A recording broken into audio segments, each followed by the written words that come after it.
This is the axe that I brought. This is a new sheath for it. It's not the sheath I had on the show. That was made out of kydex, and it performed really well for me. This axe here, you can maybe still see there's inch markers along here that I drew on it with a permanent marker before going out there.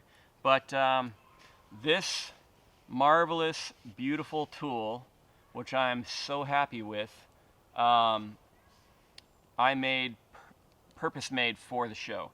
If you're a follower of Morris Kahansky, who's really kind of a northern bushcraft god and author and one of the founders of the Canadian Survival School, Canadian Military Survival School, he tells you that in that region you want an axe that'll only just fit under your arm. And I have pretty long arms. This is a 29.5-inch long axe. It's a little longer than the standard boy's axe, and this is a little bit heavier head than the standard boy's axe. I believe this is 2 3/4 pound head. It is perfect for my 6-foot tall frame with my 6'3" wide wingspan and a fairly heavy build. This thing was so marvelous. Unfortunately, probably 2 or 3 days in, I did nick the end of it on a stone and halved its efficiency of cutting. But I did not opt to take a saw. I'm the only one who did not opt to take a saw for season 6, and I did not miss it, not for an instant, because this thing was such a good tool. I could fell the trees quickly. I could lift the tree and limb them quickly with this tool, and I couldn't be happier with it. Unfortunately, I kept using this at home, and I don't know if you can see that crack form right there, but I broke the handle on it a few months ago doing work on the land I live on now, and I'm gonna have to make a new handle, or it's kind of it's not superficial crack, but it might be repairable. But this is one of my most prized items, the overstrike protector here at the base. It's very, very, very tough, but it's still thin enough for me to get my hand around for doing close-up work. And this is made out of rawhide. This is rawhide from a dog bone I bought at the feed store on my island, and it's woven on with some bank line on the back there. This stuff, I recommend if you want a real overstrike protector. Leather's not going to do the job. Rubber's not going to do the job. You're hitting hard wood, with extreme force on an axe, and if it's going to eat up the hickory of your wood, you need to have something that's as tough as the hickory. So I made this out of rawhide. It has had the crap kicked out of it, and it is still 100% functional. It's been beat up. It's got spruce pitch all through it, and it'll last for years on there. So I'm hoping to actually repair this handle rather than replace it, because I don't know that I could get this one on the next handle. But this tool, man, learn how to use an axe. I wanted to talk about it because when you're going through your 10 items and what you're going to bring, you start looking at things and you be like, man, food's a really big deal. And I'm looking at mine and I've got like 4 or 5 tools on there for wood processing. Those aren't going to feed me. They'll keep me warm. They'll keep me occupied. But I needed to cut one of those wood processing tools out, and the saw is what had to go. I'm a professional fruit tree pruner most winters. I have pruned many thousands of trees with really high-end Japanese pruning saws that just cut like butter through hardwood. And I think that a good pruning saw is a miracle. I love them very much. But I'm glad I didn't bring one to saw off every little limb off of all the trees that I did, instead of at a single whack take 3 or 4 of them off at a time. It didn't add up, and had I not spent more than a year of bucking up all my firewood at home, this is chainsaw cut wood from doing some stewardship project here, but I cut all my firewood by an axe to this length, over a cord of wood that way, for a year. I did not touch my chainsaw at home, and that was in training for using this axe. An axe is not merely a tool you pick up at the hardware store and all of a sudden you have its full utility. You have to be an axeman, and that means you have to learn how to use it efficiently so you're not killing yourself, If you can do that, it's I would say it's calorically even better than a saw. People will always say a saw uses less calories. I beg to differ in that environment with the level of skill I had worked toward. This thing was way more efficient than a saw, and that's from somebody who's got even more saw skill. So I really recommend learning how to become a good axeman. So you got to learn how to use it efficiently and functionally, and then you got to learn how to use it safely, because there's nothing that'll take you out of the game faster than this. You put one of those into your foot, your shin, your thigh, you're done. You're tapping out. So you have to be absolutely vigilant if you're going to be an axeman. And luckily I was. I wasn't vigilant enough to not tap a couple of rocks with the nose of the bit, but luckily eventually I found one miracle stone that was serviceable to sharpen it back up. I talked a lot about interdependence. They kind of have my voiceover after I missed a squirrel, and then I go and I start cutting down a nice green tree, and they're talking about how I'm so interdependent with the environment, and it almost seems contradictory. I don't believe it is contradictory. I have been a land steward, like I said, my whole life. I don't believe that humankind and nature are separate. I believe that we, just like every other animal on the planet, is meant to be engaged with the environment. When we stop engaging with the environment, we stop having a direct connection to it, we stop having the ability to make competent decisions on land stewardship practices, and that's unfortunate. It's unfortunate on a lot of levels. We lose respect for the things that we don't realize we need. I needed trees. I needed that tree. I needed that arrow. And it was not a fun decision to decide I'm going to cut this tree down, but I knew I was going to be using it. So I do consider myself to be interdependent with the rest of the world, because we all are. Everything we need, no matter where you live on the planet, how big the city it is, everything in your life is interdependent with nature and interdependent with the other people in your life. And when we forget that, we do the harm to the world that we are currently doing in a lot of ways. One thing I wasn't complaining a whole lot about while I was out there, until I went and I saw episode 1 and realized I'm the only guy who's got any bugs in his footage, is the bugs. There was black flies there like by the millions. And I've never been in a place that got bugs that bad. And I know up there it could get a lot worse, and they could be mosquitoes, which are a lot worse as well. But there was quite a bit of footage I took where my shemagh was tied literally over my face, tight enough so that I could see through the fabric, but the bugs wouldn't be on me. And I had pretty bad flies for 2 to 3 weeks, until we had reliably cold temperatures through the daytime. There were flies everywhere, and it was frustrating. There's a few good scenes of me doing my bow drill in a cloud of flies, and one will land on the lens or something like that. But I did not see that on any of the other people's footage. I've asked some of them about it earlier, and they say, yeah, we had it for a week or so.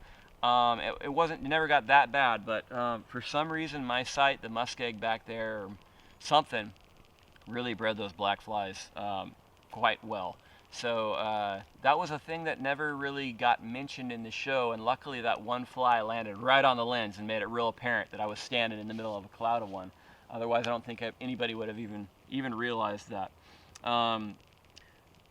My first night, I made a decision which, 20/20 hindsight, I'd say was a little bit foolish, only because I realized how unpredictable the weather patterns are up there. Where I live here, I can predict the weather for the next day, at least for the afternoon, pretty accurately. I can look at the clouds and infer things because I've done my research on what weather is coming. Is barometric pressure dropping or rising? It's a pretty easy thing to figure out. Down here, down in Washington State. Up there, the weather will change on average 15-20 times a day. and it's not going to give you any clues. Didn't give me any clues, at least, that I went up there with. I'm sure a native person up there probably would have a lot better chance with it. But I was totally lost for that, and I didn't realize that on night one, and I decided to not go with a full-on shelter. I decided to put a few hours into making a bow drill kit and experimenting with what was available.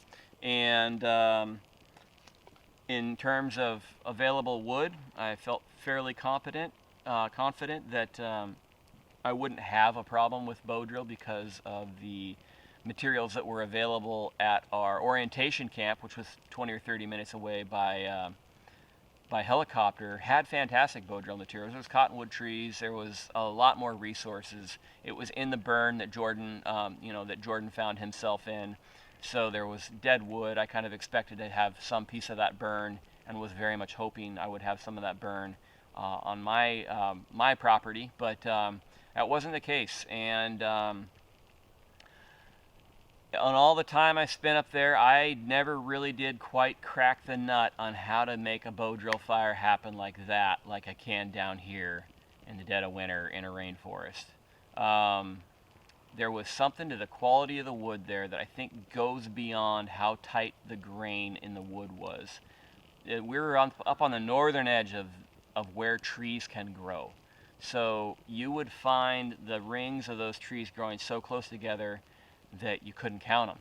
They were all one. It'd be like 5 rings to a millimeter, and then you can't count anything tighter than that. So, but even that didn't quite get it. I believe if you ever spend any time in a subalpine forest or in the far north, you'll notice all the trees have kind of a rubberiness to them. They have to be able to take a snow load and then bend and release it instead of break. And they're dealing with extreme cold. So I don't know that they don't have. I've heard of certain plants and animals having something like akin to an antifreeze in them that keeps them from shattering when things get super cold. And I don't know if there was something different chemically in addition to the density of the wood that made it so difficult to do bow drill wood up there. But I was definitely having to try pretty hard to get bow drill wood. That first night, I still think I could have gotten a bow drill fire going, but I had to admit that I didn't need a fire that night. I was just doing it for my ego. I was not going to cook any food. I hadn't gotten any food yet. It wasn't cold yet, so I didn't need it for warmth. I trusted the water because I had talked to some indigenous DNA tribal people there, and they said just drink right out of the lake, no problem. I wasn't concerned about that, and in that far north area, when it's starting to get cold, bacteria really isn't a concern in water. So I was building that fire that first night for my ego, and I had to swallow my ego and be like, all right, it's getting to be evening.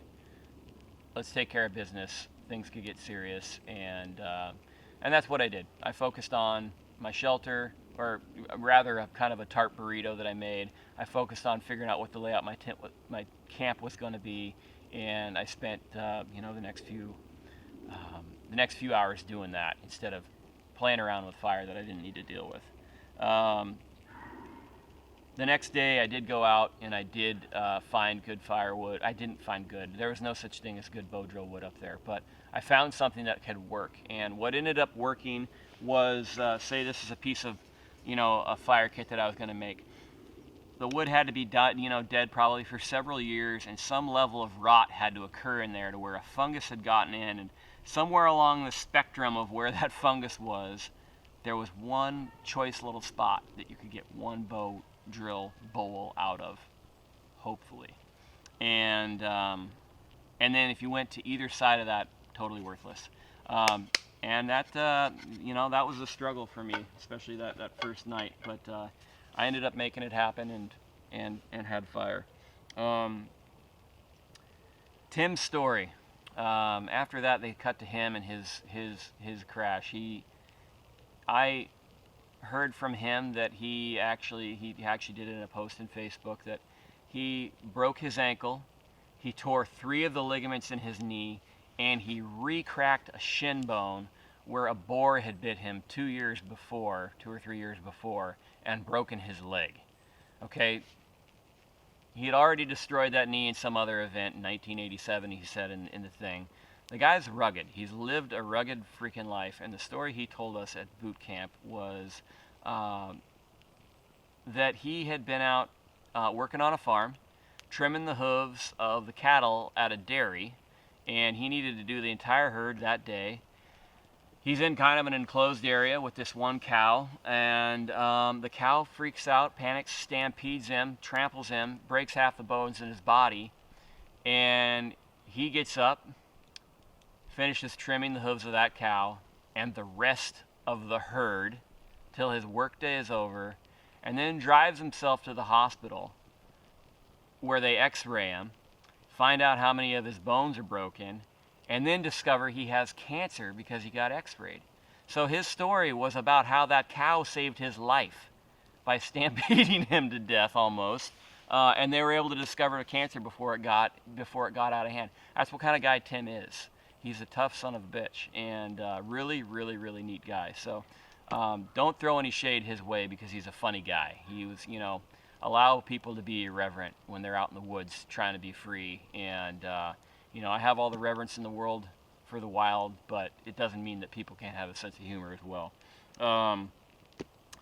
Let's see if there's anything else out there. Yeah, it looks like they had me starting at 3:02 p.m. on that bow drill, and I went till after 6 p.m. Oh no, this is the next day when I actually do get a fire going. So the next day I was pretty determined to do some scouting. I wanted to check that other ridge line, and I found one stand of aspen trees that was about the diameter of this log right here, as the largest ones, that had some dead wood in it, in the entire area. I saw one stand of aspen trees, and I do believe I got a few good kits out of that stand. Sorry for all the smoke. This is not burning the way I want it to.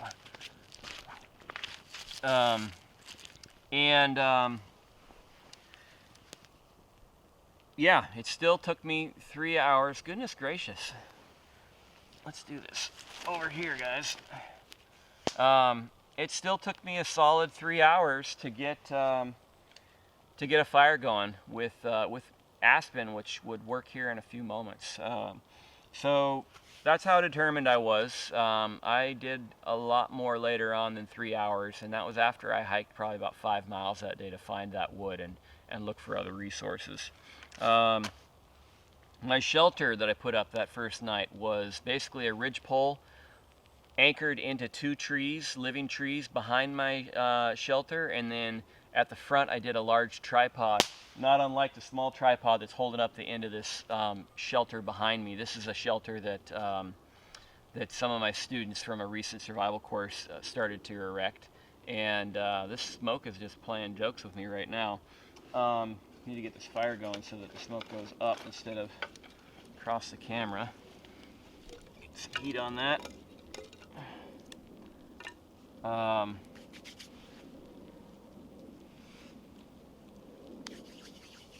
Where was I? Yeah, so they show me kind of erect that first part. Unfortunately, that was like a half an hour of work, and I ended up spending the rest of my time out there till the last day, improving that shelter every day. And I'm gonna move the camera now.